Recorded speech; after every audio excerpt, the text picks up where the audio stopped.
أما بعد فإن خير الحديث كتاب الله وخير الهدي هدي محمد صلى الله عليه وسلم وشر الأمور محدثاتها وكل محدثة بدعة وكل بدعة ضلالة.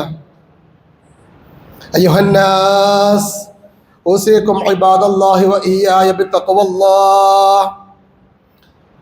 أعوذ بالله من الشيطان الرجيم. بسم الله الرحمن الرحيم. يعلموا أنما الحياة الدنيا لعب ولهو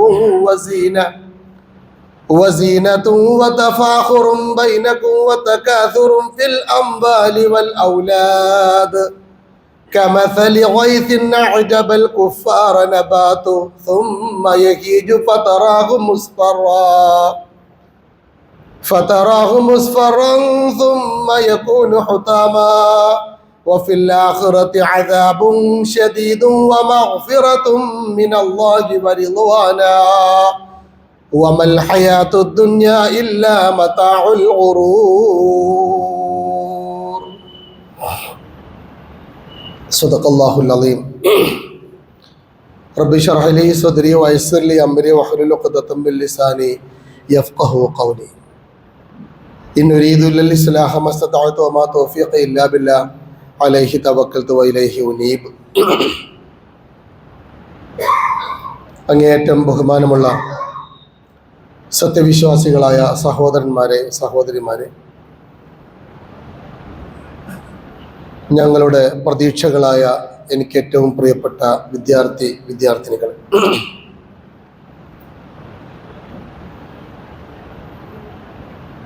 അള്ളാഹുവിൻ്റെ വിധിവിലക്കുകൾ, അവൻ്റെ താക്കീതുകൾ, അവൻ്റെ ഉത്ബോധനങ്ങൾ അറിയുന്നതിൻ്റെ പരമാവധി, കഴിവിൻ്റെ പരമാവധി ജീവിതത്തിൽ പാലിച്ച് മുത്തഖയായി ജീവിക്കുക എന്നതല്ലാതെ വിജയിക്കാൻ മറ്റൊരു കുറുക്കുവഴിയും നമ്മുടെ മുമ്പിലില്ല. നമ്മൾ കാണുന്ന കാഴ്ചകളും നമ്മൾ കേട്ടുകൊണ്ടിരിക്കുന്ന രസങ്ങളുമല്ല യഥാർത്ഥത്തിലുള്ള കാഴ്ചയും രസങ്ങളുമായി നിലനിൽക്കുക.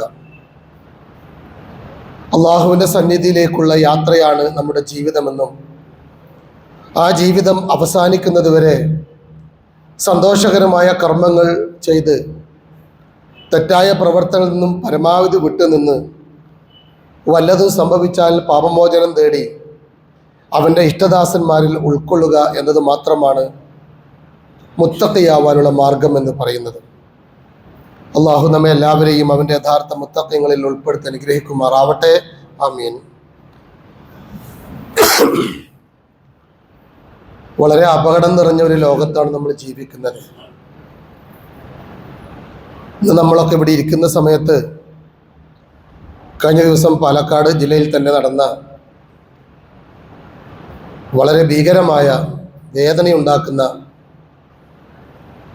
8ാം ക്ലാസ്സുകാരികളായ 4 പെൺകുട്ടികളുടെ മരണം അറിഞ്ഞുകൊണ്ടാണ് നമ്മൾ ഇവിടെ വന്നിരിക്കുന്നത്. അള്ളാഹു നമ്മുടെ മക്കൾക്ക് ദീർഘായുസ്സും ആഫിയത്തും ആരോഗ്യവും അള്ളാഹുവിനെ കുറിച്ചുള്ള ബോധവും അപകടങ്ങളിൽ നിന്നും അപമാനങ്ങളിൽ നിന്നും സുരക്ഷിതത്വവും നൽകി അള്ളാഹു പ്രത്യേകം അനുഗ്രഹിക്കുമാറാവട്ടെ. ഇന്നലെ മരണപ്പെട്ട കുഞ്ഞുമക്കൾക്ക് അള്ളാഹു സ്വർഗം നൽകി അനുഗ്രഹിക്കുമാറാവട്ടെ. അവരുടെ വേർപാട് മൂലം പ്രയാസപ്പെടുന്ന മാതാപിതാക്കൾ, കൂട്ടുകുടുംബങ്ങൾ അള്ളാഹുർക്ക് ക്ഷമയും സഹനവും നൽകി അനുഗ്രഹിക്കുമാറാവട്ടെ. ആമീൻ. ധാരാളം സഹോദരങ്ങൾ രോഗം കൊണ്ട് ബുദ്ധിമുട്ടുന്ന, പ്രയാസപ്പെടുന്ന ആളുകൾ നമ്മുടെ കൂട്ടത്തിലുണ്ട്. അള്ളാഹു അവർക്കൊക്കെ ശിഫയും ശമനവും ആരോഗ്യവും ദീർഘായുസ്സും നൽകി അനുഗ്രഹിക്കുമാറാവട്ടെ. ആമീൻ. നമ്മുടെ കുടുംബത്തെ നിരന്തരമായി സ്വാധീനിക്കുന്ന ലിബറലിസവുമായി ബന്ധപ്പെട്ട ചില കാര്യങ്ങളാണ് കഴിഞ്ഞ ആഴ്ചയിൽ നമ്മൾ പറഞ്ഞത്, നമ്മൾ മനസ്സിലാക്കിയത്. നമ്മുടെ കുടുംബത്തിൻ്റെ സ്വർഗം ഉറപ്പുവരുത്താൻ ആവശ്യമായ കാര്യങ്ങൾ നമ്മൾ ചെയ്ത് മുന്നോട്ട് പോവുകയാണെന്നത് വളരെ പ്രധാനമാണ്. നമ്മൾ മനസ്സിലാക്കിയതുപോലെ ഈ കുടുംബ സംവിധാനം, മാതാവ്, പിതാവ്, മക്കള്, കുട്ടികള്, കുടുംബത്തിലെ മറ്റു അംഗങ്ങൾ, ഇതൊക്കെ അള്ളാഹ് ഉണ്ടാക്കിയൊരു സംവിധാനമാണ്. അള്ളാഹു ഉണ്ടാക്കിയ അള്ളാഹുവിൻ്റെ ഒരു സംവിധാനം എന്ന നിലക്ക് ആ അർത്ഥത്തിൽ അതിനെ മനസ്സിലാക്കാനും ആ അർത്ഥത്തിൽ അതിലെ അംഗങ്ങളോട് പരസ്പരം ക്ഷമയോടും സഹനത്തോടും വിട്ടുവീഴ്ചയോടും കൂടി അവർക്കിടയിൽ ഉണ്ടാകുന്ന അഭിപ്രായ വ്യത്യാസങ്ങളൊക്കെ പൊരുത്തപ്പെട്ടു കൊടുത്തും പരസ്പരം മനസ്സിലാക്കിയും നമുക്ക് നമ്മുടെ കുടുംബത്തെ സ്വർഗത്തിൻ്റെ വഴിയിൽ ഉറപ്പിച്ചു നിർത്താൻ സാധിക്കേണ്ടതുണ്ട്. ആധുനിക ഭൗതിക സംസ്കാരങ്ങൾ മനുഷ്യനെ ഒരു പ്രത്യേക രീതിയിലാണ് മനസ്സിലാക്കുന്നത്. മനുഷ്യൻ ഒരു ശരീരം മാത്രമാണ്. നമുക്കൊക്കെ അത് ബാധിച്ചിട്ടുണ്ടെന്ന് ഞാൻ പറയുന്നത്. ഈ ശരീരത്തിൻ്റെ രസങ്ങൾ, ഈ ശരീരത്തിൻ്റെ സുഖങ്ങൾ, ഇവിടുത്തെ സന്തോഷങ്ങൾ, അതിൻ്റെ ആഗ്രഹങ്ങൾ, അതിൻ്റെ കാമനകൾ, അതുമാത്രമാണ് ജീവിതത്തിൽ ചെയ്യാനുള്ളൂ. അതുകൊണ്ട് ഇവിടെ പരമാവധി ആസ്വദിക്കുക.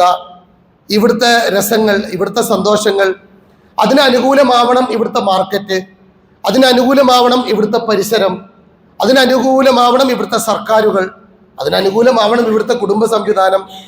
എൻ്റെ ഇഷ്ടങ്ങളും സന്തോഷങ്ങളും എൻ്റെ രസങ്ങളും അതിന് മാർഗതടസ്സം സൃഷ്ടിക്കുന്നത് വാപ്പയാണെങ്കിലും ഉമ്മയാണെങ്കിലും അതൊരു ശല്യമാണെന്ന് കരുതുന്ന, അല്ലെങ്കിൽ അങ്ങനെ ചിന്തിക്കുന്ന, അല്ലെങ്കിൽ അങ്ങനെ പഠിപ്പിക്കുന്ന ഒരു ഭൗതിക സാഹചര്യമാണ് നമ്മുടെ മുമ്പിലുള്ളത്. പക്ഷെ ഈ കാഴ്ചപ്പാടുകൾക്ക് ആഴം വളരെ കുറവാണ്. റീൽസുകൾക്ക് ആഴം കുറവാണല്ലോ. വ്യത്യസ്തമായ റീലുകൾ നമ്മളെ കുട്ടികൾ ചെയ്യാറുണ്ട്, യൂട്യൂബിലും പിന്നെ അതേപോലെ തന്നെ ഇൻസ്റ്റഗ്രാമിലും ഒക്കെ. അതിൻ്റെയൊക്കെ ആഴം വളരെ കുറവാണ്. യഥാർത്ഥത്തിൽ ആഴമുള്ളത് റിയൽ ലൈഫിനാണ്, യഥാർത്ഥത്തിലുള്ള ജീവിതം. ഇവിടെ കാണുന്ന ഈ സൗന്ദര്യ ബോധമൊന്നുമല്ല കുടുംബജീവിതത്തിലേക്ക് വരുമ്പോൾ അതാവില്ല ഉണ്ടാവുക. അതുകൊണ്ട് ഇസ്ലാം വിഭാവനം ചെയ്യുന്ന ഒരു കാഴ്ചപ്പാട്, ഇസ്ലാം മുന്നോട്ട് വെക്കുന്ന ഒരു കാഴ്ചപ്പാട്, ഇപ്പൊ വെസ്റ്റേൺ ഫിലോസഫിയുടെ ഏറ്റവും വലിയ പ്രശ്നം എന്ന് പറയുന്നത് ഈ അർത്ഥത്തിലുള്ള ചിന്താഗതിയാണ്. ഇവിടെ ഇങ്ങനെ ജീവിച്ച് മുന്നോട്ട് പോകണം, ഇവിടുത്തെ രസം, ഇവിടുത്തെ സന്തോഷം. ഇതാലും തസ്തഹി ഫസ്ന മാശിഖ്ത എന്ന് റസൂലുള്ളാഹി പറഞ്ഞു, എനിക്ക് നാണല്ലെങ്കിൽ തോന്നിയ പോലെ ജീവിച്ചോ എന്നാണ്. ലജ്ജയില്ലെങ്കിൽ, ലജ്ജയെക്കുറിച്ച് വളരെ പ്രാധാന്യപൂർവ്വം ചില കാര്യങ്ങൾ വിശുദ്ധ ഖുർആൻ സുന്നത്ത് നമ്മുടെ മുമ്പിൽ വെക്കുന്നുണ്ട്. റസൂലുള്ളാഹി സ്വല്ലല്ലാഹു അലൈഹി വസല്ലം തന്നെ പറയുന്നത്, ലജ്ജയെക്കുറിച്ച് ആഴത്തിൽ പഠിപ്പിച്ച ശേഷം ഇന്ന മിമ്മ അദ്റകന്നാസ മിൻ കലാമി നുബുവത്തിൽ ഊല, ഇത് ഞാൻ മാത്രം പഠിപ്പിക്കുന്നതല്ല, എനിക്ക് മുമ്പ് വന്നിട്ടുള്ള എല്ലാ പ്രവാചകന്മാരും പ്രാധാന്യപൂർവ്വം പരിഗണിച്ചിട്ടുള്ള അധ്യാപനങ്ങളിൽ വളരെ പ്രധാനപ്പെട്ട ഒന്നാണ് ലജ്ജ എന്ന് പറയുന്നത്. ലജ്ജ എന്ന് പറയുന്നത് ഈ അർത്ഥത്തിൽ എൻ്റെ ശരീരം, അല്ലെങ്കിൽ ഞാൻ ഇഷ്ടപ്പെടുന്ന ശരീരം, എൻ്റെ താല്പര്യം എന്നതിനപ്പുറം എനിക്കിവിടെ നിർവഹിക്കാൻ ചില ദൗത്യമുണ്ട്, എൻ്റെ കുടുംബത്തിന് നിർവഹിക്കാൻ ചില ദൗത്യമുണ്ട്. ചിലതൊക്കെ എനിക്ക് പറ്റും, ചിലതൊക്കെ എനിക്ക് പറ്റൂല. നോ എന്ന് പറയേണ്ട ചിലതുണ്ട് എന്ന് മനസ്സിലാക്കാൻ സാധിക്കുക എന്നത് വളരെ പ്രധാനമാണ്. അപ്പൊ അങ്ങനെ ജീവിക്കുമ്പോൾ സ്വാഭാവികമായും അവിടെ ചില മൂല്യവ്യവസ്ഥകൾ ആവശ്യമുണ്ട്. ആ അർത്ഥത്തിൽ ഏറ്റവും പ്രായോഗികമായി നമ്മൾ പരിഗണിക്കേണ്ടുന്ന ഒരു മൂല്യവ്യവസ്ഥയാണ് ലജ്ജ എന്ന് പറയുന്നത്. ലജ്ജ ഇല്ലാത്തൊരു കാലത്താണ് ലജ്ജയെക്കുറിച്ച് നമ്മൾ സംസാരിക്കുന്നത്. ഈമാന്റെ ആ ഘടകങ്ങളൊക്കെ റസൂൽ പഠിപ്പിക്കുന്നിടത്ത് 70-ലധികം ശാഖകളുണ്ട്. അതിൽ ഏറ്റവും ഉയർന്നത് അഫ്ദലുഹാ ഖൗലു ലാ ഇലാഹ ഇല്ലല്ലാഹ് എന്ന് പറയുന്ന ഹദീസ് അവസാനിപ്പിക്കുന്നത് അൽ ഹയാഉ ശുഅബത്തുൻ മിനൽ ഈമാൻ എന്ന് പറഞ്ഞുകൊണ്ടാണ്. ഈമാനിന്റെ ഒരു ഭാഗമാണ് ലജ്ജ എന്ന് പറയുന്നത്. രണ്ടും രണ്ടല്ല. ഈമാനും ലജ്ജയും ഒരു നാണയത്തിന്റെ രണ്ട് ഭാഗമാണ്. അത് രണ്ടും പരസ്പര ബന്ധമുള്ള കാര്യമാണ്. മ്ലേച്ഛമായ കാര്യങ്ങളിൽ നിന്ന്, വൃത്തികേടായ കാര്യങ്ങളിൽ നിന്ന് മാറി നിൽക്കുക, അത്തരം വേഷവിധാനിൽ നിന്ന് മാറി നിൽക്കുക, ഇതൊക്കെ ആരോ കാണുന്നുണ്ടെന്നും ഇത് മനസ്സിലാക്കുന്നുണ്ടെന്നും മനസ്സിലാക്കുക, അങ്ങനെ തെറ്റായ പ്രവൃത്തിയിൽ നിന്ന് മാറി നിൽക്കാൻ ഒരു ജാഗ്രത എന്നുള്ളത് ലജ്ജയുടെ പ്രധാനപ്പെട്ട ഒരു ഘടകമാണ്. ലജ്ജയില്ലാത്തൊരു ലോകത്താണ്, ലജ്ജയില്ലാത്ത ചിന്തകളുള്ള, ലജ്ജയില്ലാത്ത ആലോചനകളുടെ ലോകത്താണ് നമ്മൾ ജീവിച്ചുകൊണ്ടിരിക്കുന്നത്. അൽ ഹയാഉ കുല്ലു ഖൈറുൻ ലാ യഅതി ഇല്ലാ ബി ഖൈർ, ലജ്ജ എന്നുള്ളത് ഏറ്റവും പ്രധാനപ്പെട്ട നന്മയാണെന്നും നന്മയല്ലാത്ത മറ്റൊന്നും അത് കൊണ്ടുവരികയില്ല എന്നുകൂടിയാണ് ലജ്ജയിലൂടെ അള്ളാഹുവിന്റെ പ്രവാചകൻ നമ്മെ പഠിപ്പിക്കുന്നത്. ഇപ്പൊ പോസ്റ്റ് മോഡേണിസം, ഉത്തരാധുനികത എന്ന് പറയുന്ന മനുഷ്യന്റെ ഈ ശരീരത്തിന്റെ മാത്രം പ്രാധാന്യത്തെ കുറിച്ച് പറയുന്ന, മനുഷ്യന്റെ ഡിസൈറിനെ കുറിച്ച്, അവന്റെ ആലോചനകളെ കുറിച്ച് കൃത്യമായ ആഗ്രഹങ്ങളും കാമനകളും മാത്രമാണെന്ന് ബോധ്യപ്പെടുത്തുന്ന ഒരു ലോകത്ത് ലജ്ജക്ക് വലിയ പ്രാധാന്യമുണ്ട്. നമ്മുടെ ഒരു തോന്നലാണ്, ഒരു ഫ്ലൂയിഡിറ്റി. നമ്മുടെ തോന്നലനുസരിച്ച് ഇവിടെ ജീവിക്കാൻ സാധിക്കണം. ജനിക്കുന്ന കുഞ്ഞിന് ആ കുഞ്ഞ് ആണാണോ പെണ്ണാണോ എന്ന് പറയാനുള്ള അവകാശം ഹോസ്പിറ്റലുകൾക്കില്ല. വാപ്പാക്കില്ല, ഉമ്മാക്കില്ല. അതിന്റെ ഒരു ജെൻഡർ ഡിക്ലറേഷൻ നടത്തേണ്ടത് ഞാൻ തന്നെയാണ് എന്ന് ചിന്തിക്കുന്ന, ജ്ഞാനീയത്തിലേക്ക് കടന്നു വരുന്ന, അല്ലെങ്കിൽ സ്വന്തമായ താല്പര്യങ്ങളിലേക്കും ഇച്ഛകളിലേക്കും മാത്രം വരുന്ന, മൈ ബോഡി മൈ ചോയ്സ് എന്ന് പറയുന്ന, അത് പറയുക മാത്രമല്ല അങ്ങനെ ചിന്തിക്കുന്ന, ഏറ്റവും ഉയർന്ന തലത്തിലും ഏറ്റവും താഴേക്കിടയിലുള്ള ആളുകൾക്ക് പോലും, ചെറിയ മക്കളുടെ ഉള്ളിൽ പോലും നിക്ഷേപിക്കപ്പെടുന്ന ഒരു ചിന്തയിലേക്ക് അവരെ കൊണ്ടുവരുന്നത് ലജ്ജയില്ലാത്തൊരു സാഹചര്യമാണ് എന്ന് നമുക്ക് കാണാൻ കഴിയുന്നതാണ്. തോന്നലുകൾ, നിന്റെ തോന്നലുകൾ, വ്യക്തിപരമായ തരം തോന്നലുകൾ, അതിന് യാഥാർത്ഥ്യവുമായി യാതൊരു ബന്ധവുമില്ല എന്ന് വിശുദ്ധ ഖുർആൻ നമ്മെ ഓർമ്മപ്പെടുത്തുന്നത്. ആ തോന്നലാണ് പിന്നീട് ലിബറൽ ചിന്താഗതിയിലേക്കൊക്കെ പോകുന്നത്, സ്വതന്ത്രവാദത്തിലേക്ക്. ഞങ്ങൾക്ക് ഞങ്ങളുടേതായ സ്വാതന്ത്ര്യമുണ്ട്, അതങ്ങനെ പറയേണ്ടതുണ്ടോ, അങ്ങനെ പറയാൻ പാടുണ്ടോ, എനിക്ക് പ്രായപൂർത്തിയായതല്ലേ, എൻ്റെ ഇഷ്ടം പോലെ മുന്നോട്ട് ഇഷ്ടങ്ങൾക്ക് അതിൻ്റെതായ പ്രാധാന്യമുണ്ട്, അതിൻ്റെ ഗൗരവമുണ്ട്, അത് ഇസ്ലാം അനുവദിച്ചിട്ടുമുണ്ട്. എന്നാൽ അതൊരു ലജ്ജയില്ലാത്ത സമൂഹത്തിന്റെ ഒരു വളരെ മോശപ്പെട്ട സാഹചര്യത്തിലേക്ക് പോകുക എന്നത് വളരെ പരിതാപകരമായ അവസ്ഥയാണെന്നുള്ളതാണ്.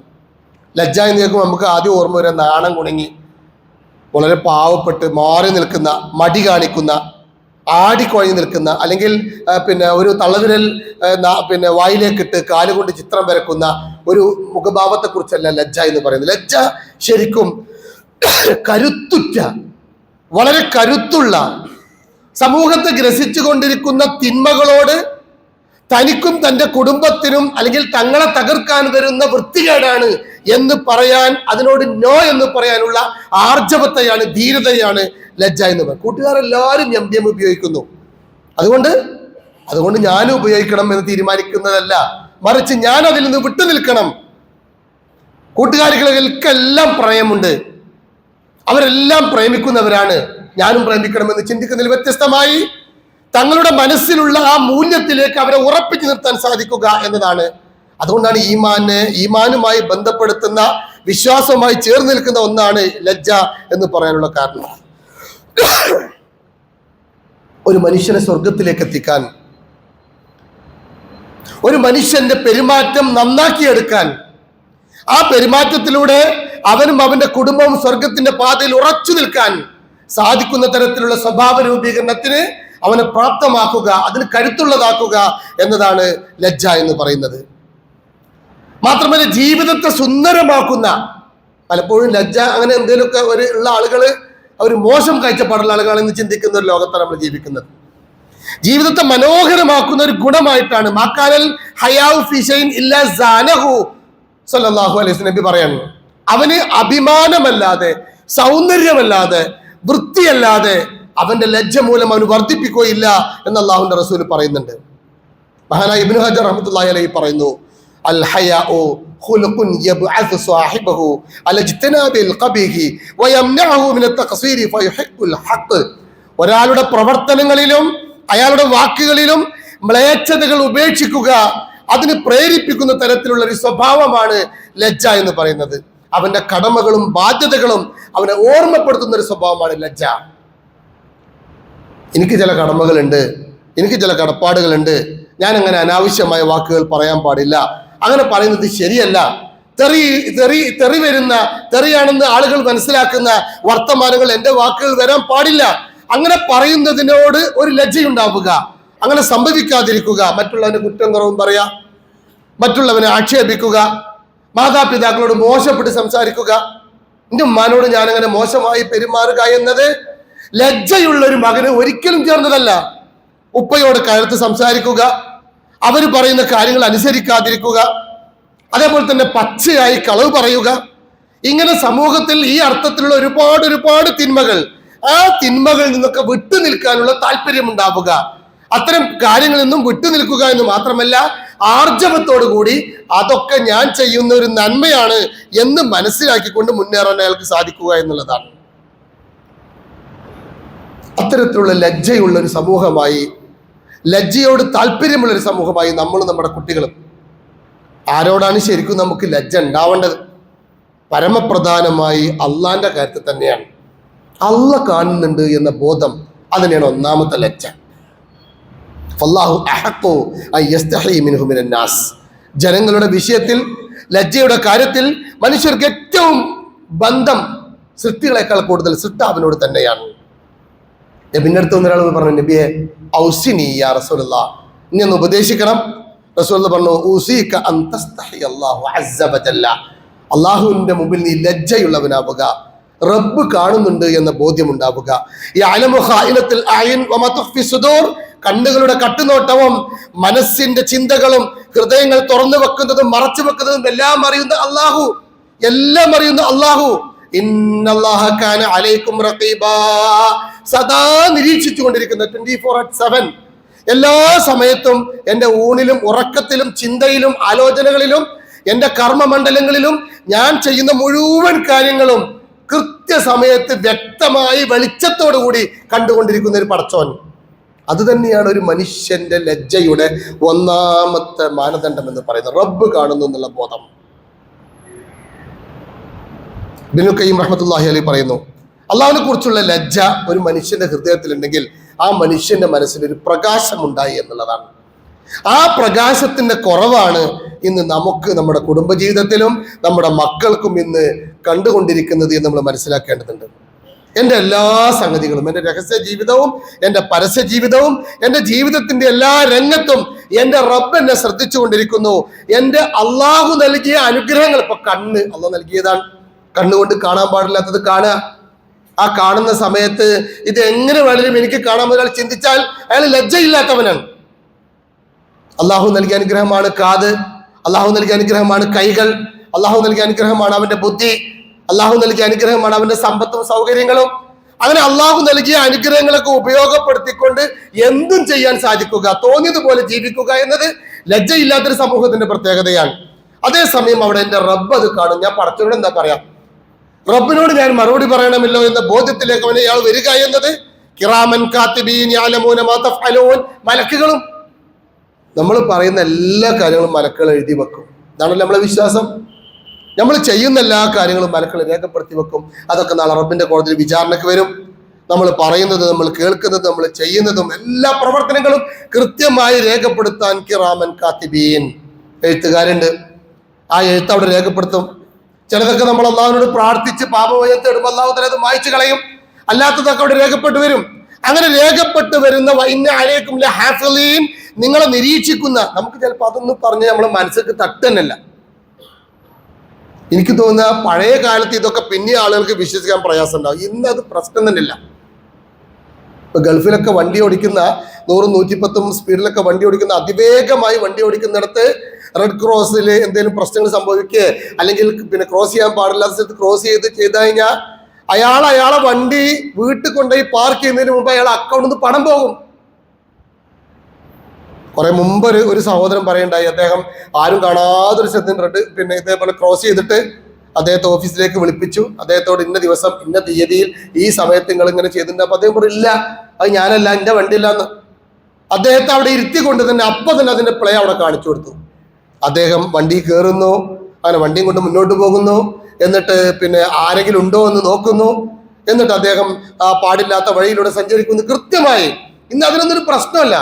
ഇപ്പൊ ഈ ഇന്നലെ മരണപ്പെട്ട മക്കൾ തന്നെ അപകടത്തിന് തൊട്ട് മുമ്പ് അവർ 4 പേരും റോഡരികിലൂടെ ഒരുമിച്ച് വർത്തമാനം പറഞ്ഞു പോകുന്നതിന്റെ CCTV ദൃശ്യം നമ്മുടെയൊക്കെ ഫോണിലൂടെ എത്തി.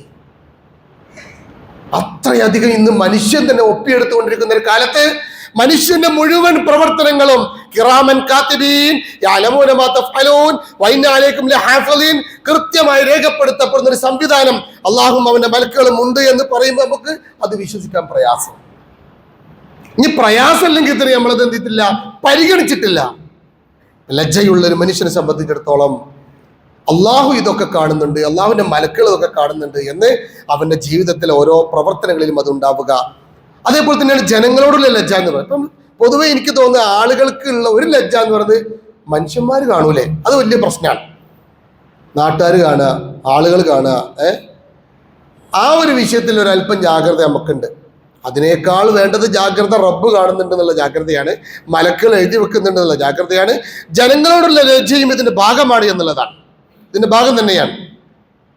എല്ലാവരും പലിശ വാങ്ങണ്ടല്ലോ, പിന്നെ ഇപ്പം എന്താ ഞാൻ, എല്ലാവരും കളിക്കണ്ടല്ലോ, പിന്നെന്താ ഞാൻ, എല്ലാവരും കൊടുക്കണ്ടല്ലോ, എല്ലാവരും പാടുന്നുണ്ടല്ലോ, എല്ലാവരും ചെയ്യുന്നുണ്ടല്ലോ, എല്ലാവരും ചെയ്യുന്നുണ്ട് എന്ന് പറഞ്ഞ് നമ്മൾ അതിൽ കൂടി നിൽക്കുന്നതോടുകൂടി ലജ്ജയില്ലാത്ത ഈ പറഞ്ഞതുപോലെ മനസ്സ് കടുത്തുപോയൊരു വിഭാഗത്തിലേക്ക് പെട്ടുപോകാൻ. ഉമർ ഫാറൂഖ് എന്ന് പറയും, മൻ ഖല്ല ഹയാഉഹു ഖല്ല വറഅഹു വമൻ ഖല്ല വറഅഹു ബാത ഖൽബഹു. ഒരു മനുഷ്യന്റെ ലജ്ജയിൽ കുറവുണ്ടായാൽ, അള്ളാഹ് കാണുന്നുള്ള ബോധ്യമില്ലെങ്കിൽ, റസൂലിന്റെ തൃപ്തി നേടുന്ന പ്രവാചകന്റെ കൂടെ സ്വർഗത്തിലെത്താൻ സാധിക്കാത്ത പ്രവർത്തനമാണ് ഒരാൾ ചെയ്യുന്നതെങ്കിൽ, മലക്കുകൾ ഇത് എഴുതുമെന്നുള്ള ബോധ്യം ഒരാൾക്കില്ലെങ്കിൽ, ആളുകൾ കാണുന്നത് നാണക്കേടായി തോന്നുന്നില്ലെങ്കിൽ, അവന്റെ സൂക്ഷ്മത കുറയും എന്നാണ് ഉമർ ഫാറൂഖ് പറയുന്നത്. അങ്ങനെ ആരുടെയെങ്കിലും സൂക്ഷ്മത കുറഞ്ഞാലോ മാത്ത കൽബുഹു, അവന്റെ ഹൃദയം ചത്തുപോകും, അവന്റെ മനസ്സ് നാശാവും. പിന്നെ അതിലേക്ക് ഒരു നന്മയും കയറൂല, പിന്നെ ആര് കണ്ടാലും കുഴപ്പമുണ്ടാവില്ല, ആരും ഒന്നും ചെയ്യുന്ന സാഹചര്യത്തിലേക്ക് അത് മാറും. ഞാൻ പറയുന്നത് ലജ്ജയില്ലാത്ത ഒരു കാലത്ത്, റിസ്ക് എടുക്കാൻ പറ്റാത്ത ഒരു കാലത്ത്, അല്ലെ, ത്യാഗം. നമ്മളെ കാലത്ത് ജീവിച്ച പഴയ കാര്യങ്ങളൊക്കെ നമ്മൾ മക്കളോട് പറഞ്ഞാൽ അവർക്ക് അതൊരു കാര്യമല്ല. ഇപ്പോഴത്തെ കുട്ടികൾ നടന്നു പോകില്ല. ഇപ്പോൾ എൻ്റെ നാട്ടിൽ 2-2.5 കിലോമീറ്റർ ഒക്കെയാണ് സ്കൂളിലേക്ക് എത്തേണ്ടത്. ഇപ്പൊ ഞാൻ എൻ്റെ മകനെ ഒരു സൈക്കിൾ വാങ്ങി കൊടുത്തിട്ടുണ്ട്. ഇപ്പൊ സൈക്കിളുമ്പോൾ പോകാൻ റിസ്ക്കാണ്. ആരെങ്കിലും ബൈക്കിന് കൈ കാണിച്ചിട്ട് അവൻ അവിടെ എത്തും. നടക്കാൻ പ്രശ്നം. ഞങ്ങളൊക്കെ പണ്ട് പൂളക്കിഴങ്ങും കപ്പയും ഒക്കെ കഴിച്ചിട്ടാണ് ജീവിച്ചതെന്ന് പറഞ്ഞാൽ നമ്മളെ കുട്ടികൾക്ക് അത് ചിരി വരും. ത്യാഗത്തെക്കുറിച്ച് പറയാൻ, അല്ലെങ്കിൽ പ്രസവത്തെക്കുറിച്ച്, വേദനയെക്കുറിച്ച്, പ്രയാസത്തെക്കുറിച്ച്, ദുരിതത്തെക്കുറിച്ച് കേൾക്കാൻ താല്പര്യമില്ല. പുതിയ തലമുറക്ക് അത് കാണാനും കേൾക്കാൻ താല്പര്യം. റിസ്ക്ലെസ് ലൈഫിനെ കുറിച്ചുള്ള ത്യാഗം എന്നുള്ളത് ഒരർത്ഥത്തിലും പരിഗണിക്കപ്പെടാത്ത ദാമ്പത്യ ജീവിതത്തിനൊപ്പം വിവാഹം വേണ്ടെന്ന് പറയുന്നത് എന്തുകൊണ്ടാ? എന്തിനാ അങ്ങനെ ഒരാളെ ബാക്കിൽ ഇങ്ങനെ പിന്നാലെ നടക്കുന്നത് എന്ന് ചിന്തിക്കുന്ന അവസ്ഥയാണ്. ഈ അർത്ഥത്തിൽ മാതാവ്, പിതാവ്, ഭാര്യ, കുടുംബം, മക്കൾ, കുട്ടികൾ, ഈ അർത്ഥത്തിലുള്ള ത്യാഗവുമായി ബന്ധപ്പെട്ട കാര്യങ്ങൾ, ഇതിനോട് ഉമ്മയാരാണ്, ഉപ്പയാരാണ്, ഉമ്മാന്റെ വേദന എന്താണ്, ഉമ്മ അത്ര കഷ്ടപ്പെട്ട മോനെ വളർത്തിയത്, ഉപ്പ അത്ര പ്രയാസപ്പെട്ട വളർത്തിയത് എന്നൊന്ന് പറഞ്ഞാൽ പോലും ഉള്ളിൽ തട്ടാത്ത വിധം ലജ്ജയില്ലാത്ത ഒരു കാലഘട്ടത്തിലൂടെ കടന്നു പോകുമ്പോൾ സ്വാഭാവികമായും ഇസ്ലാം മുന്നോട്ട് വെക്കുന്ന ഇസ്ലാമിക കുടുംബം ആ അർത്ഥത്തിൽ ചിട്ടപ്പെടുത്താൻ സാധിക്കുന്ന ഒരു കുടുംബനാഥന് ആ കുടുംബത്തിൽ ലജ്ജയുള്ള ഒരു വിഭാഗം ഉണ്ടാവണമെന്ന നിർബന്ധ ബുദ്ധിയും അള്ളാഹു എല്ലാം കാണുന്നു എന്ന ബോധ്യത്തോടു കൂടി ഈ ലോകത്തെ ജീവിതമല്ല യഥാർത്ഥ ജീവിതമെന്നും പരലോകത്ത് അള്ളാഹുവിന്റെ മുമ്പിൽ ഹാജരാക്കപ്പെടുന്ന സാഹചര്യമാണ് ഉണ്ടാവുക എന്നും ആ കുടുംബത്തെ ബോധ്യപ്പെടുത്തിക്കൊണ്ട് മുന്നോട്ട് പോകുക എന്നത് വളരെ പ്രധാനമാണ്. എല്ലാത്തിനും ഉപരി മറ്റുള്ളവരെ പോലെ ജീവിച്ച് മരിച്ച് തീരേണ്ടവനല്ല ഞാനെന്നും എനിക്കിവിടെ നിർവഹിക്കാൻ ചില ദൗത്യങ്ങളുണ്ട്. ആ ദൗത്യ രംഗത്ത് ഞാൻ മുന്നോട്ട് പോയിട്ടില്ലെങ്കിൽ അത് വലിയ നഷ്ടമാവുമെന്ന ബോധ്യം നമ്മുടെ കുടുംബങ്ങൾക്ക് ലഭിക്കേണ്ടതുണ്ട്. ഈ ലോക ജീവിതം എന്ന് പറയുന്നത് വെറും കളി തമാശ അങ്ങനെയാണല്ലോ. ഈ ലോകത്തെ ജീവിതത്തെ കുറിച്ച് വെറും കളി തമാശ, അങ്ങനെ കളിച്ച് രസിച്ച് അങ്ങനെ മുന്നോട്ട് പോകണം. ഇവിടുത്തെ ചൊറുക്കും ഇവിടുത്തെ ഭംഗിയും, അതുകൊണ്ടാണല്ലോ ഇങ്ങനെ പുട്ടിയൊക്കെ ഇട്ട് ലിപ്സ്റ്റിക്കൊക്കെ ഇട്ട് നമ്മളെ കുട്ടികൾ പോകേണ്ടി വരുന്നത്. ഇവിടുത്തെ രസങ്ങളിൽ മാത്രം കെട്ടിക്കൊടുക്കി കിടക്കുന്നതുകൊണ്ടാണ്. അങ്ങനെ ചെയ്യുന്ന കുട്ടിക്ക് മഫ്തടാൻ തോന്നുന്നില്ലല്ലോ, തട്ടടാൻ തോന്നുന്നില്ലല്ലോ, അല്ലെങ്കിൽ ഇസ്ലാമികമായ മറ്റു കാര്യങ്ങൾ നിർവഹിക്കാൻ തോന്നുന്നില്ലല്ലോ. ഒത്തഫാഖുറും ബൈനക്കും, പരസ്പരമുള്ള പെരുമ നടിപ്പ്. അവനേക്കാൾ നല്ല കല്യാണം എൻ്റെ വീട്ടിൽ നടക്കണം, അതിനേക്കാൾ നല്ല വീട് എനിക്ക് ഉണ്ടാക്കണം, അതിനേക്കാൾ നല്ല വണ്ടി എനിക്ക് വേണം, ഇങ്ങനെ പരസ്പരം പെരുമ നടിക്കുക. തക്കാത്തുറും ലംബാൽ, ബാങ്ക് ബാലൻസിന്റെ വിഷയത്തിലൊക്കെ പെരുമ നടിച്ച് അങ്ങനെ ജീവിതത്തിന്റെ ഭൗതിക ജീവിതത്തിന്റെ രസങ്ങളിൽ മാത്രം കെട്ടിക്കുടുങ്ങിയതിന്റെ ഇടയിൽ അള്ളാഹു തആല ഒരു പൊടുത്തൽ പഠിക്കും. അങ്ങനെ ജീവിച്ച് മുന്നോട്ട് പോയാൽ നാളെ റബ്ബിന്റെ കോടതിയിൽ മറുപടി പറയാനായി ഒന്നും ഉണ്ടാവുകയില്ല എന്നുകൂടി നമ്മൾ മനസ്സിലാക്കേണ്ടതുണ്ട്. ജീവിതത്തെക്കുറിച്ച് കൃത്യമായ ഒരു കാഴ്ചപ്പാട് നമ്മൾ രൂപീകരിക്കുകയും നമ്മുടെ കുടുംബത്തെ ലജ്ജയിലുള്ള, നല്ല ലജ്ജാശീലമുള്ള, ഈമാന്റെ ഭാഗമാണെന്ന് ലജ്ജ എന്ന് മനസ്സിലാക്കുന്ന ആളുകളോട് സംസാരിക്കുമ്പോൾ, അതേപോലെ തന്നെ മറ്റുള്ളവരോട് സംസാരിക്കുമ്പോൾ, അന്യ പുരുഷന്മാരോട് സംസാരിക്കുമ്പോൾ, അന്യ സ്ത്രീകളോട് സംസാരിക്കുമ്പോൾ, അവരുമായി ഇടകലരുമ്പോൾ ഒക്കെ ശീലിക്കുകയും പാലിക്കുകയും ചെയ്യേണ്ട കാര്യങ്ങൾ കൃത്യമായി പാലിച്ചാൽ മാത്രമാണ് ഈ അർത്ഥത്തിലുള്ള കുടുംബ സംവിധാനം ചിട്ടപ്പെടുത്താൻ നമുക്ക് സാധിക്കുകയുള്ളൂ. അള്ളാഹു ആ അർത്ഥത്തിൽ ലജ്ജാശീലമുള്ള നല്ല കുടുംബങ്ങളിൽ നമ്മൾ എല്ലാവരെയും ഉൾപ്പെടുത്തി അനുഗ്രഹിക്കുമാറാവട്ടെ. ആമീൻ.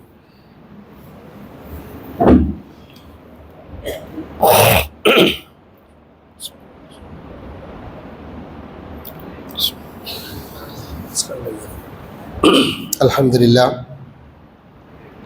അൽഹംദുലില്ലാഹില്ലദീ ഹദാനാ ലിഹാദാ വമാ കുന്നാ ലിനഹ്തദിയ ലൗലാ അൻ ഹദാനാ അല്ലാഹ്. അല്ലാഹുമ്മ സ്വല്ലി അലാ മുഹമ്മദിൻ വഅലാ ആലി മുഹമ്മദിൻ ഇന്നക ഹമീദും മജീദ്. യാ അയ്യുഹല്ലദീന ആമനൂ തഖുല്ലാഹ ഹഖ്ക തുഖാതിഹി വലാ തമൂതുന്ന ഇല്ലാ വഅൻതും മുസ്ലിമൂൻ. ഒരിക്കൽ കൂടി അള്ളാഹുവിനെ ഭയപ്പെട്ടുകൊണ്ട് മുത്തഖിയായി ജീവിക്കണമെന്ന് എന്നോട് നിങ്ങളോടും ആത്മാർത്ഥമായി ഉപദേശിക്കുന്നു, വസിയത്ത് ചെയ്യുന്നു.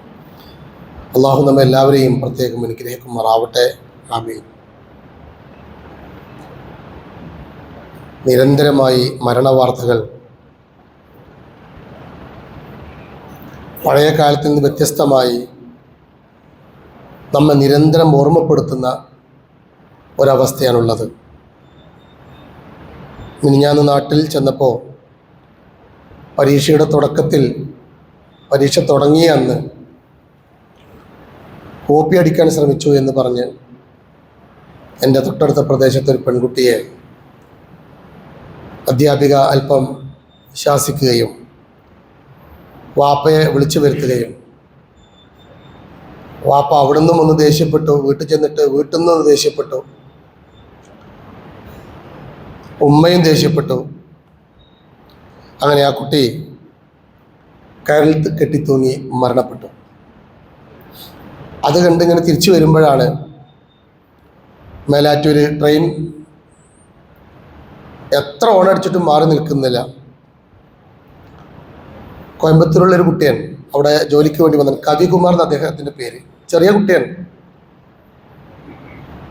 എൻ്റെ മകൻ ആ കാഴ്ച അത് കണ്ട് അവതരിപ്പിച്ചപ്പോൾ വല്ലാത്ത സങ്കടം തോന്നി. തല തെരഞ്ഞിട്ട് കിട്ടിയിട്ടുണ്ടല്ല എന്നാ പറഞ്ഞത്. ബാക്കി ഉടലും ഒക്കെ അതിൻ്റെ ഉള്ളിൽ കെട്ടിക്കുടുങ്ങി ഓണടിച്ചിട്ടും എന്ത് ചെയ്തിട്ടും മാറി നിൽക്കുന്നില്ല. ഒരു ഭാഗത്ത് അത്തരം ചില ദുരന്തപൂർണമായ കാഴ്ചകൾ, ആത്മവിശ്വാസമില്ലായ്മ, ഇവിടെ ജീവിക്കുന്നതിൻ്റെ, ഈ ലോകത്തിൻ്റെ നൈമിഷികതയും ഇതിൻ്റെ പ്രശ്നങ്ങളും തിരിച്ചറിയാൻ പറ്റാത്ത അവസ്ഥ. അതിൽ നിന്നൊക്കെ നമ്മുടെ കുട്ടികൾക്ക് നല്ല ധൈര്യവും നല്ല കരുത്തും നൽകേണ്ടത് ഞാൻ പറയുന്നത് മാതാപിതാക്കൾ തന്നെയാണ്. പഴയ കാലത്തെ പോലെ വാരി വലിച്ച് അടിക്കാനും കടുത്ത രീതിയിൽ വിമർശിക്കാനും ചീത്ത പറയാനൊന്നും പറ്റാത്ത അവസ്ഥയുമാണ്. എന്നാൽ ഒരു ഉമ്മ ഉപ്പ എന്ന നിലക്ക് അല്പമൊക്കെ ചില കാര്യങ്ങൾ അമർത്തി പറയുകയും ചിലപ്പോഴൊക്കെ ചെറിയ തോതിൽ ശിക്ഷിക്കുകയൊക്കെ ചെയ്യേണ്ടി വരും.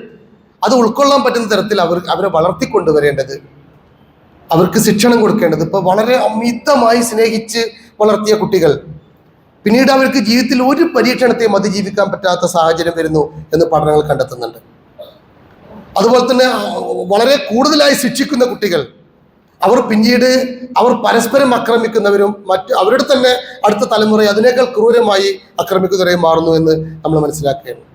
നമ്മൾ വളരെ ശ്രദ്ധിച്ചും വളരെ സൂക്ഷിച്ചും ഇസ്ലാമികമായ ജീവിതക്രമങ്ങൾ നന്നായി പാലിച്ചും നമ്മുടെ മക്കളെ ആത്മവിശ്വാസമുള്ളവരാക്കി വളർത്തുന്ന കാര്യത്തിൽ കൂടുതൽ ജാഗ്രത നമ്മൾ പുലർത്തേണ്ടതുണ്ട്. ഇപ്പം ഇന്നലെ നടന്ന അപകടം നമുക്ക് എല്ലാവർക്കും അറിയാം. ആയിഷ, നിദ ഫാത്തിമ, റിദ ഫാത്തിമ, ഇർഫാന. ഏറ്റവും രാവിലെ വന്നൊരു വീഡിയോയിൽ മരണപ്പെട്ട ഒരു കുട്ടിയെ കുറേ ആളുകൾ ഇങ്ങനെ വാരി വലിച്ചെടുത്തിട്ടുണ്ട്. വേറൊരു കുട്ടി അവിടെ ടയറിൻ്റെ ഉള്ളിൽ ഒടിഞ്ഞു മുറിഞ്ഞ് അങ്ങനെ കിടക്കുന്നുണ്ട്. അതിൻ്റെ ഉമ്മയാണ് തോന്നുന്നു കുട്ടിനെ റിഫാന എന്ന് ഉറക്കെ വിളിക്കുന്നുണ്ട്. എന്തായിരിക്കും ആ ഉമ്മയുടെ ആ സമയത്തുള്ളൊരു മാനസികാവസ്ഥ? ഇന്നലെ ഈ സമയത്ത് പരീക്ഷ കഴിഞ്ഞ് പോകുന്ന സമയത്താണ് ഈ അപകടം ഉണ്ടാകുന്നത്. 5 കുട്ടികളെത്ര അവരൊരുമിച്ച് ചേർന്നവരാണ്. ഒരുമിച്ച് 8-ലെത്തിയപ്പോഴാണ് അവരെ ക്ലാസ് അടിസ്ഥാനത്തിലൊന്ന് മാറിയത്. എന്നാലും വരവും പോക്കൊക്കെ ഒരുമിച്ചാണ്. അജിന എന്ന് പറഞ്ഞൊരു കുട്ടി, പിന്നെ ഈ മരണപ്പെട്ട ഒരു കുട്ടിയുടെ കൊടയും പരീക്ഷ എഴുതുന്ന ഇതും വാങ്ങിയിട്ട് അവൾ മിഠായി വാങ്ങാൻ കയറിയത് കൊണ്ട് അവൾ ആ അപകടത്തിൽ പെട്ടില്ല. പക്ഷെ അവളും ഈ കാഴ്ച നേരിട്ട് കാണുകയാണ്. ഒന്ന് ആർത്ത് കരയാൻ പറ്റാതെ. എന്തായിരിക്കും ആ സമയത്ത് ആ കുട്ടികളുടെ മാനസികാവസ്ഥ? കുട്ടികളെ സംബന്ധിച്ചിടത്തോളം അള്ളാഹു അവരെ രക്തസാക്ഷികളുടെ ഗണത്തിൽ ഉൾപ്പെടുത്തും എന്നതിൽ യാതൊരു തർക്കവുമില്ല. പക്ഷേ ആ കുടുംബങ്ങൾ, അവരുടെ പ്രയാസം, അതൊക്കെ നമുക്ക് നൽകുന്ന ഒരു സന്ദേശം എന്താ വെച്ചാൽ ജീവിതം അങ്ങനെയൊക്കെ തന്നെയാണ്. ചില ആൾക്കാരെ വേഗം കൊണ്ടുപോകും അള്ളാഹു, ചിലരെ കുറേ കാലം ഇവിടെ തന്നെ നിർത്തും. നമ്മൾ ഇതിന്ന് പഠിക്കേണ്ട ഒരു പാഠം, ഓരോ മരണവാർത്തയും ഓരോ ദുരന്തങ്ങളും ഓരോ അപകടങ്ങളും നമുക്കിടയിൽ ഇങ്ങനെ നടക്കുമ്പോൾ, ചാനലിൽ വരുമ്പോൾ, ടി വിയിൽ വരുമ്പോൾ, മൊബൈലിൽ വരുമ്പോൾ, അതിൻ്റെ വീഡിയോ കാണുമ്പോഴൊക്കെ ഇന്നാലില്ലായോ ഇന്നാലിലേക്ക് റാജുവിൽ പടച്ചോനെ, എൻ്റെ കുട്ടികളെ, എൻ്റെ മക്കളെ, എൻ്റെ നാട്ടുകാരെ, അപകടങ്ങളില്ല. രാവിലെയൊക്കെ വീട്ടിൽ നിന്ന് പോകുന്ന സമയത്ത് മക്കൾക്ക് ഒന്ന് ചേർത്ത് പിടിച്ച് മോളെ ബിസ്മില്ലാഹി തവക്കൽതു അലല്ലാഹ് ചൊല്ലിയിട്ട് പോകട്ടോ, റോഡിൻ്റെ സൈഡിലൂടെ പോകട്ടോ. അങ്ങനെയൊക്കെ നമ്മൾ നമ്മളെ കുട്ടികൾക്ക് ശിക്ഷണം കൊടുക്കണം. ഇത് പറയാൻ മറന്നു പോകുന്ന കുടുംബാംഗങ്ങളായി, വാപ്പമാരായി, ഉമ്മമാരായിട്ട് നമ്മൾ മാറി. രാത്രി ഉറങ്ങുന്ന സമയത്തും ആ അർത്ഥത്തിൽ നമ്മൾ നമ്മുടെ കുട്ടികളെ, നമ്മളെ കുടുംബത്തെ, ഈ നമ്മുടെ തണലാണല്ലോ നമ്മുടെ കുട്ടികൾ, അവർക്കും നമ്മൾ തണലാണല്ലോ. അപ്പൊ അള്ളാഹുവിൻ്റെ ദീനീപരമായ ചിട്ടകൾ നമ്മുടെ കുട്ടികൾ ഉണ്ടാവും എന്നുള്ള വലിയ ഒരു ബോധ്യം നമ്മളിൽ ഉണ്ടാവേണ്ടതുണ്ട്. അതോടൊപ്പം തന്നെ മരണത്തെക്കുറിച്ചുള്ള ധാരണ ഉണ്ടാവേണ്ടതുണ്ട്. ജീവിതത്തിൻ്റെ ഈ ഒരു അനിശ്ചിതത്വം എല്ലാ സമയത്തും നമുക്കും നമ്മുടെ കുട്ടികൾക്കും എല്ലാ സമയത്തും ഓർമ്മയുണ്ടാവേണ്ടതുണ്ട് എന്നുകൂടി പ്രത്യേകം ഓർമ്മപ്പെടുത്തുകയാണ്. ഇതൊക്കെ നമ്മുടെ മനസ്സിലുണ്ടാവേണ്ടത്. അള്ളാഹു ആ മരണപ്പെട്ട കുട്ടികൾക്ക് രക്തസാക്ഷികളുടെ വലിയ സ്ഥാനം നൽകി അനുഗ്രഹിക്കുമാറാവട്ടെ. അവരുടെ എല്ലാ വേർപാട് മൂലം പ്രയാസപ്പെടുന്ന, എങ്ങനെ പറഞ്ഞാലും അവർക്ക് സമാധാനം ഉണ്ടാവില്ല. കാരണം അത്രയധികം ദുരന്തപൂർണ്ണമായിരിക്കും ആ വീടിൻ്റെ അവസ്ഥ. അള്ളാഹു അവർക്ക് ശാന്തിയും സമാധാനം നൽകി അനുഗ്രഹിക്കുമാറാവട്ടെ. ആമീൻ. നമ്മുടെ കുന്നുപറമ്പിലുള്ള ലത്തീഫ് സാഹിബിൻ്റെ ഉമ്മ വളരെ പ്രയാസപ്പെട്ട് രോഗാവസ്ഥയിലാണ്. കഴിഞ്ഞ ആഴ്ച നമ്മൾ പ്രാർത്ഥിച്ചിട്ടുണ്ടായിരുന്നു. വളരെ പ്രയാസത്തിലാണ്. അള്ളാഹു അവരുടെ എല്ലാ പ്രയാസങ്ങളും മാറ്റിക്കൊടുത്ത് അവരെ അനുഗ്രഹിക്കുമാറാവട്ടെ. ജീവിതം ഹൈറാണെങ്കിൽ ആരോഗ്യത്തോട് രോഗശമനം നൽകി അള്ളാഹു പ്രത്യേകം അനുഗ്രഹിക്കുമാറാവട്ടെ. അതല്ല, ജീവിതത്തെക്കാൾ കൂടുതൽ മരണമാണ് ഹൈറെങ്കിൽ ഈമാൻ സലാമത്തായി അള്ളാഹുവിൻ്റെ സന്നിധിയിലേക്ക് യാത്ര ചെയ്യാനുള്ള ഭാഗ്യം അവർക്കും മാത്രമല്ല നമുക്കൊക്കെ അള്ളാഹു പ്രത്യേകം നൽകി അനുഗ്രഹിക്കുമാറാവട്ടെ. ആമീൻ. വളരെ പ്രധാനപ്പെട്ട മറ്റൊരു കാര്യം ഓർമ്മപ്പെടുത്താനുള്ളത്, നമ്മുടെ പള്ളിയുടെ നടത്തിപ്പും അതുമായി ബന്ധപ്പെട്ട AC താഴത്ത് സ്ത്രീകളെ ഭാഗത്ത് AC വെച്ചതും ഖബർസ്ഥാൻ അടക്കമുള്ള ധാരാളം കാര്യങ്ങൾക്ക് വലിയ സാമ്പത്തിക പ്രയാസം ഉണ്ട് എന്ന് ഇന്ന് രാവിലെ എന്നെ അറിയിച്ചിട്ടുണ്ടായിരുന്നു. നമുക്കറിയാം, നമ്മുടെ സമ്പാദ്യം നമ്മുടേതല്ല. നമ്മളെപ്പോഴും മനസ്സിൽ എഴുതി വെക്കേണ്ട ഒരു സംഗതിയാണ്. നമ്മിലൂടെയാണ് നമ്മുടെ കുട്ടികളുടെ കാര്യവും നമ്മുടെ കുടുംബത്തിൻ്റെ കാര്യവും നമ്മുടെ അയൽപക്കത്തെ ആരോഗ്യ പ്രശ്നമുള്ളൊരു കാര്യം, പ്രയാസമുള്ളവരുടെ കാര്യം, അതേപോലെ നമ്മുടെ മദ്രസ, നമ്മുടെ പള്ളി, നമ്മുടെ സ്ഥാപനങ്ങളൊക്കെ നമ്മിലൂടെയാണ് നടന്നു പോകേണ്ടത്. ഇന്ന് ജുമയ്ക്ക് ശേഷം ഇവിടെ ഒരു ബക്കറ്റ് ഉണ്ടാവും. നിങ്ങളെ കൊണ്ടാവുന്നതിൻ്റെ പരമാവധി നല്ല നിയ്യത്തും നല്ല ഉദ്ദേശവും വെച്ച് ജീവിതത്തിലെ പ്രയാസങ്ങളൊക്കെ മുമ്പിൽ വെച്ചുകൊണ്ട് നല്ലൊരു സ്വതക്ക നിങ്ങൾ ആ ബക്കറ്റിൽ നിക്ഷേപിക്കണം. കാര്യമായിട്ട് എന്തെങ്കിലുമൊക്കെ സ്പോൺസർ ചെയ്യുന്ന ആളുകൾ ഓഫീസുമായി ബന്ധപ്പെടണം എന്നുകൂടി കമ്മിറ്റിക്കാർ പ്രത്യേകം പറയാൻ വേണ്ടി ഏൽപ്പിച്ചിട്ടുണ്ട്. ഇതൊക്കെ നമ്മുടെ പരലോകത്തിൻ്റെ ഒരു ശുദ്ധീകരണത്തിന് കൂടി വേണ്ടിയാണ്. നാളെ റബ്ബിന്റെ കോടതി ചെല്ലുമ്പോൾ നിസ്കാരം, നോമ്പും ഈ അർത്ഥത്തിലെ കർമ്മങ്ങളൊക്കെ ഏതോ അർത്ഥത്തിൽ നമ്മുടെയൊക്കെ അശ്രദ്ധ കൊണ്ടും അലംഭാവ് കൊണ്ടും ചിലപ്പോൾ നഷ്ടപ്പെട്ടിട്ടുണ്ടാവും. നമുക്ക് ആകെ തനിയാവുക ഈ അർത്ഥത്തിൽ മറ്റുള്ളവർക്ക് വേണ്ടി നമ്മൾ മാറ്റിവെച്ച നമ്മുടെ കുട്ടികൾക്ക് വേണ്ടിയില്ലേ, സ്വർഗത്തിലെത്തുന്ന സമയത്ത് ഒരു പിതാവ് സ്വർഗത്തിന്റെ ആ സന്നിധിയിലെത്തുമ്പോൾ അയാൾ ചോദിക്കും, അത്രേ മലക്കളോട്, ഞാൻ തന്നെയാണോ, ഇനിയാണോ ഉദ്ദേശിച്ചത്, ഞാൻ എങ്ങനെ സ്വർഗത്തിലെത്തിയപ്പം മലക്കൾ പെടുത്ത നീ കാരണമല്ല, നിന്റെ മക്കൾ കാരണമാണെന്നാണ്. അപ്പൊ നമ്മൾ മറ്റുള്ളവർക്ക് വേണ്ടി നമ്മൾ ചെയ്യുന്നത്, നമ്മൾ സ്വതക്ക നൽകുന്നത്, നമ്മൾ സക്കാത്ത് കൊടുക്കുന്നത്, നമ്മുടെ പ്രവർത്തനങ്ങൾ, ഇത്തരം കാര്യങ്ങൾ ഒരു വെളിച്ചമായി, ഒരു താങ്ങായി, ഒരു വലിയ സന്ദേശമായി റബ്ബിന്റെ കോടതിയിലൂടെ ബാക്കി ഉണ്ടാവും. അത് മാത്രമേ ഉണ്ടാവുള്ളൂ. ബാക്കിയൊക്കെ അവിടെ ഇട്ട് നമ്മൾ പോകും വേണ്ടി വരും. അള്ളാഹു സുബ്ഹാനഹു വ തആല ഈ അർത്ഥത്തിൽ ആത്മാർത്ഥമായി സ്വതക്കയും ദാനധർമ്മങ്ങളൊക്കെ നിർവഹിച്ചുകൊണ്ട് അവൻ്റെ ഇഷ്ടദാസങ്ങൾ ഉൾപ്പെടാനുള്ള മഹാഭാഗ്യം നൽകി അള്ളാഹു നമ്മെല്ലാവരെയും പ്രത്യേകം അനുഗ്രഹിക്കുമാറാവട്ടെ. അള്ളാഹുവെ, ഞങ്ങളെ തെറ്റുകളെ, ഞങ്ങളെ കുറ്റങ്ങളെ, വീഴ്ചകളെ നീ ഞങ്ങൾക്ക് വിട്ടുപുറത്ത് മാപ്പാക്കി ഞങ്ങളെ അനുഗ്രഹിക്കണമേ തമ്പുരാനെ. ഞങ്ങളുടെ കുടുംബത്തിൽ നിന്നുണ്ടാവുന്ന ഒരുപാട് വ്യത്യസ്തമായ മരണങ്ങൾ, പ്രയാസങ്ങൾ, ദുരിതങ്ങൾ, അള്ളാഹുവെ നീ മരണപ്പെട്ടു പോയവർക്ക് സ്വർഗ്ഗം നൽകി അനുഗ്രഹിക്കണമേ തമ്പുരാനെ. രോഗം കൊണ്ട് ബുദ്ധിമുട്ടുന്ന ആളുകൾക്ക് നീ ശമനം നൽകി അനുഗ്രഹിക്കണമേ തമ്പുരാനെ. പടച്ചവനെ, ഞങ്ങളെ കുടുംബത്തെ നീ പ്രത്യേകം ഞങ്ങൾക്കുള്ള തണലാക്കി മാറ്റി ഞങ്ങളെ നീ എല്ലാ അർത്ഥത്തിലും അനുഗ്രഹിക്കണമേ നാഥാ. ഞങ്ങളുടെ മക്കൾക്ക് അപജയങ്ങളിൽ നിന്നും അതേപോലെ തന്നെ പക്വതയില്ലാത്ത പ്രവർത്തനം ഞങ്ങളെ കുട്ടികൾക്ക് നീ സുരക്ഷിതം നൽകണമേ തമ്പുരാനെ. ലജ്ജയുള്ള കുടുംബത്തിൽ ഞങ്ങളെ നീ എല്ലാവരെയും ഉൾപ്പെടുത്തി അനുഗ്രഹിക്കണമേ തമ്പുരാനെ. ഈമാനുമായി ഞങ്ങളെ ലജ്ജയെ ബന്ധപ്പെടുത്താൻ അള്ളാഹുവെ നീ കാണുന്നുണ്ടെന്ന ബോധം, നിന്റെ മലക്കുകൾ രേഖപ്പെടുത്തുന്നുണ്ട് ബോധം, നാളെ നിന്റെ പ്രവാചകനോടൊപ്പം സ്വർഗത്തിൽ എത്തണമെന്ന ബോധം നൽകി അതിനുള്ള അറിവും കഴിവും നൽകി ഞങ്ങളെയും ഞങ്ങളുടെ മക്കളെയും ഞങ്ങളുടെ കൂട്ടുകുടുംബങ്ങളെയും നീ പ്രത്യേകം അനുഗ്രഹിക്കണമേ തമ്പുരാനെ. പടച്ചവനെ, പരീക്ഷാ കാലമാണ്. ഞങ്ങളുടെ കുട്ടികൾക്ക് നന്നായി പഠിക്കാനും പഠിച്ചത് പരീക്ഷയിൽ നന്നായി എഴുതാനും അതിലൂടെ സ്വന്തത്തെയും അവൻ്റെ ദീനിനെയും അവൻ്റെ മാതാപിതാക്കളെയും തിരിച്ചറിവ് നൽകുന്ന വിദ്യാഭ്യാസം നൽകി ഞങ്ങളെ മക്കളെ നീ പ്രത്യേകം അനുഗ്രഹിക്കണമേ തമ്പുരാനെ. ഞങ്ങളെ മക്കളെ നീ അപകടങ്ങളിൽ നിന്നും അപമാനങ്ങളിൽ നിന്നും നാണക്കേടുകളിൽ നിന്നും എല്ലാവിധ തിന്മകളിൽ നിന്നും നിങ്ങൾ സുരക്ഷിതത്വം നൽകി നീ അവരെ പ്രത്യേകം അനുഗ്രഹിക്കണമേ തമ്പുരാനെ. അള്ളാഹുവെ, എല്ലാത്തിനും ഉപരി നിന്റെ വിളി എപ്പോഴാണോ ആ വിളിക്കനുസരിച്ച് ഉത്തരം നൽകേണ്ടവരാണ് ഞങ്ങൾ. ഇന്നലെ 4 പെൺകുട്ടികളെ നീ നിന്റെ ഭാഗത്തേക്ക് തിരിച്ചു വിളിച്ചു. ഞങ്ങളും നീ വിളിച്ചാൽ വരേണ്ടവരാണ് നാഥാ. എപ്പോൾ നിന്റെ അടുത്തേക്ക് വരുമ്പോഴും ലാ ഇലാഹ ഇല്ലല്ലാ എന്ന കലിമ ഉച്ചരിച്ച് മരിക്കാനുള്ള മഹാഭാഗ്യം നൽകി ഞങ്ങളെ കൂട്ടുകുടുംബങ്ങളെ, ഞങ്ങളെ കുട്ടികളെ, ഞങ്ങളെ കുടുംബങ്ങളെ എല്ലാവരെയും നീ പ്രത്യേകം അനുഗ്രഹിക്കണമേ തമ്പുരാനെ. എല്ലാത്തിനും ഉപരി നാളെ നിന്റെ സ്വർഗത്തിൽ ഒരുമിച്ച് കൂടാനുള്ള, കുടുംബസമേതം ഒരുമിച്ച് കൂടാനുള്ള ഭാഗ്യം നൽകി ഞങ്ങളെല്ലാവരെയും നീ പ്രത്യേകം അനുഗ്രഹിക്കണമേ തമ്പുരാനെ. അല്ലാഹുമ്മ ഗഫിർ ലിൽ മുഅ്മിനീന വൽ മുഅ്മിനാത്ത് വൽ മുസ്ലിമീന വൽ മുസ്ലിമാത്ത് الأحياء منهم والأموات إنك مجيب الدعوات ويقاضي الحاجات طيب ثراهم وجعل الجنة مأواهم اللهم أعز الإسلام والمسلمين وأذل الشرك والمشركين اللهم دمر أعداءنا وأعداء الدين اللهم ربنا آتنا في الدنيا حسنة وفي الآخرة حسنة وقنا عذاب النار ربنا هب لنا من أزواجنا وذرياتنا قرة أعين واجعلنا للمتقين إماما ربنا تقبل منا إنك أنت السميع العليم وتب علينا إنك أنت التواب الرحيم ربنا اغفر لنا ولإخواننا الذين سبقونا بالإيمان ولا تجعل في قلوبنا غلا للذين آمنوا ربنا إنك رؤوف رحيم أقم الصلاة